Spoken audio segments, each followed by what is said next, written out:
Hey everyone, and welcome to this explainer. Let's get right into it. Today, we're taking a conceptual tour, and our ultimate destination? Absolute vocabulary mastery. We're going to unpack 40 advanced vocabulary words specifically curated to help you score a Band 9 when describing your hometown. So, if you've ever felt kind of stuck using basic words to talk about where you live, get ready because we are about to completely upgrade your descriptive toolkit. Here is our roadmap for the tour today. We'll hit describing city areas, types of dwellings, layout and infrastructure, people and community, and finally, the hometown lifestyle. Let's dive in. All right, stop number 1, describing city areas. Let's zoom right in on the map. Imagine you're driving outward from the very center of town. You start right in the bustling business and commercial core, the downtown or metropolitan area. As you keep driving, you hit the suburbs, or as locals love to call them, the burbs. Keep going to the absolute edge of the city limits, and you reach the outskirts, until finally you're out in a quiet rural area, or simply the country. Think about the stark contrast between different zones. A residential area is peaceful, right? It's mostly homes, probably with plenty of trees and parks. But right next door, an industrial area is packed with factories and large businesses, making it pretty noisy. And remember, cities are literally always evolving. To sound incredibly natural, you could explain that your neighborhood borders an industrial zone, or maybe that an old factory district is actually being converted into a residential area. Want a quick Band 9 hack? Try starting your sentence with a gerund, like living in. It sets up a highly sophisticated contrast. You aren't just stating a basic fact, you're balancing a positive, like the piece of a residential area, with a negative, like relying on a car to get anywhere. It really shows a commanding grasp of English grammar. Moving on to part 2, types of dwellings. We're stepping off the map and right onto the street. When it comes to ground-level homes, it's really all about shared walls, or the lack of them. A detached house stands entirely on its own.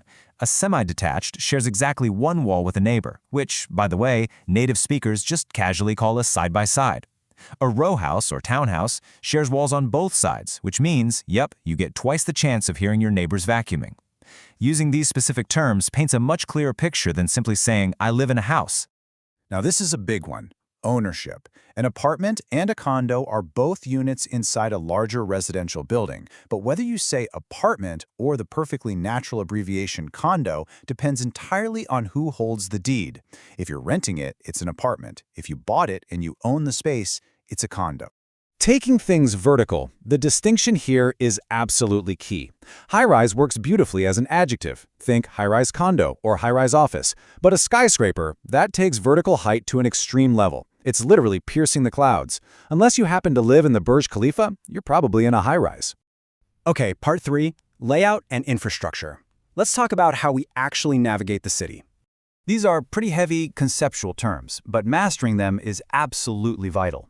Think of infrastructure as a singular foundational concept. You'd say the infrastructure has improved, referring to basic underlying systems like roads, water grids, and internet access. Amenities, on the other hand, are plural. These are the specific, tangible services you actively use and enjoy, like local shops, schools, hospitals, and gyms. You've got to sprinkle these descriptive nouns into your answers to really add that rich detail.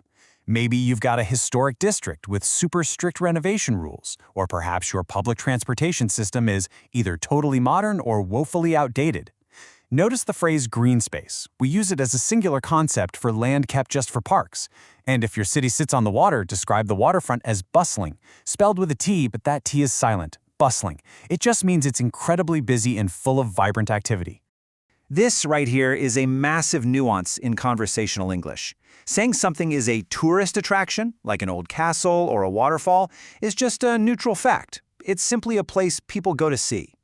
But calling a place touristy? Oof. That injects a slightly negative critical vibe. If you say the restaurants by the river are touristy, you're strongly implying they're overly busy, way too expensive, and probably not very authentic. Part 4, people and community. Time to meet the neighbors. A hometown is honestly nothing without its people, right? So use these fantastic words to bring your community to life. You might live in a tight-knit community where everyone knows your name, or a multicultural hub with folks from all over the globe. Maybe your town is defined by an aging population enjoying a quiet retirement, or a flood of commuters rushing out every single morning to head downtown. You can instantly set the scene by defining the economic demographic of your area. Are you in a working-class neighborhood, which usually implies lower-paid or manual jobs with smaller, more modest homes? Or is it a middle-class neighborhood, implying stable, well-paid jobs and very comfortable houses? It immediately anchors the listener in the reality of your town. Here's another incredibly powerful gerund phrase to keep in your back pocket. Growing up in. Start with that, and then drop in your descriptive vocabulary. It creates a beautifully complex, reflective sentence that examiners and native speakers alike are going to immediately respect. And finally, Part 5, the hometown lifestyle. Let's experience the local vibe. Pay close attention to the emotional tone behind these words. Vibrant and hectic both technically mean busy, but vibrant is this wonderful positive energy, full of life, while hectic implies stressful, exhausting chaos. And what if your town isn't busy at all? Don't call it boring, call it sleepy. It means it's quiet with very little activity, which can actually be a huge plus if you're looking for a safe place with a nice, slow pace of life. Let's zoom out to some broader societal concepts.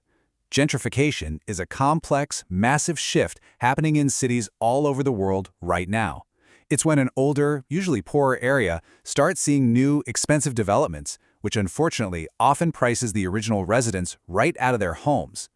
Being able to naturally drop a heavy noun like gentrification will massively boost your vocabulary score, purely because it shows you can discuss real-world socioeconomic trends.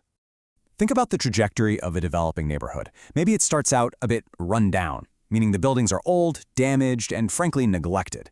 But then locals get together to spruce things up, meaning they put in the effort to make it look nicer. Fast forward, and it transforms into an up-and-coming hotspot, developing quickly, gaining cool new cafes, and becoming highly sought after. Honestly, if you take away just one simple upgrade today, let it be this. Ditch the basic words like busy or crowded. When you're talking about morning rush hour traffic or that tiny, packed local coffee shop, use congested. It instantly, effortlessly elevates your spoken English. When you get into the economics of your lifestyle, you absolutely have to use the precise phrase, the cost of living. Notice those exact articles, the cost of living. Paired with verbs like increasing, rising, or struggling with, it perfectly describes the financial reality of affording basic needs in your area. So we've covered city areas, dwellings, infrastructure, communities, and those local vibes. Now I have a question for you to really chew on. If you had to choose just one single word from this entire explainer to define the place that shaped your childhood, what would it be and why? Equip yourself with these words, get out there, and go tell your story.